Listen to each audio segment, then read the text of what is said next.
Tonight, in just 14 hours, state lawmakers are supposed to report to the Capitol to go to work. But a bitter battle over which party has the majority in the Minnesota House continues, with seemingly no end in sight. Democrats secretly swearing in their representatives over the weekend and vowing not to show up tomorrow. Republicans calling the ceremony illegal and saying they're getting started tomorrow with or without the Democrats. Each side claiming they are in the right. And tonight, the state's top election official getting involved. Jennifer Hoff is at the Capitol with the latest developments. Jennifer? Julie, at this hour, both sides continue to negotiate. And without an agreement, that means Secretary of State Steve Simon will be expected to preside over the House tomorrow. In fact, the only update tonight coming from him in a letter to Republicans that said some of these matters may just very well be best resolved in court. But that means for now, everything else is left in limbo. By noon tomorrow, the next legislative session is expected to start, including new lawmakers taking the oath of office. But to the dismay of Republicans, the Democrats already did last night.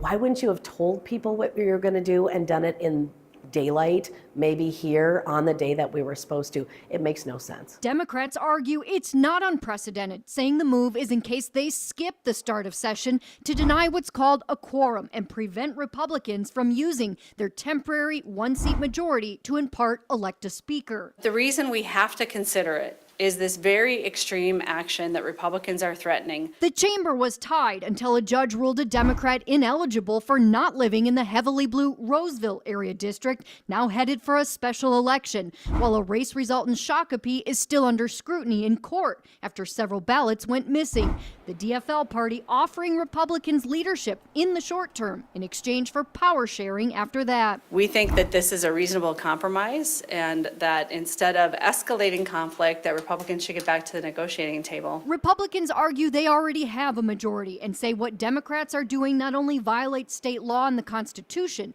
but is disrespectful to the House. Our plans to organize is doing the work for the people of Minnesota, and that's what they have elected us to do. If Democrats don't want to join us in that effort, they can answer to their own constituents. And this continued uncertainty could very well keep this chamber from conducting business. Democrats tonight would not say how long that they could potentially boycott here. That is, if they in fact don't show up tomorrow before that noon hour when session is supposed to start. Both sides tonight also threatening recall petitions. So, Julie, this is no doubt the start of, frankly, a very nasty and unprecedented beginning, like I said, to the start of session. Yeah, unbelievable. Thank you, Jennifer. Meanwhile, the Senate working things out. Democrats and Republicans have reached an agreement to share the power while there is a temporary tie. Each side will appoint a co-presiding officer for the Senate. Every committee will have joint chairs and an equal number of senators from each party. They also agreed to not change any Senate rules through the end of the year. The tie will be broken after a special election to fill former DFL Senate Majority Leader Carrie Dziedzicz's seat. She passed away last month. The primary for that Senate seat is tomorrow. Voters will narrow the ballot from 7 Democrats and 2 Republicans, with a special election between tomorrow's winners on January 28th. Senate District 60 covers parts of northeast Minneapolis, Cedar Riverside, and the area around the U, historically a heavily blue area. Polls are open 7 a.m. to 8 p.m., and we have a link to check your polling location at KARE11.com, as some locations have changed since the end of 2024.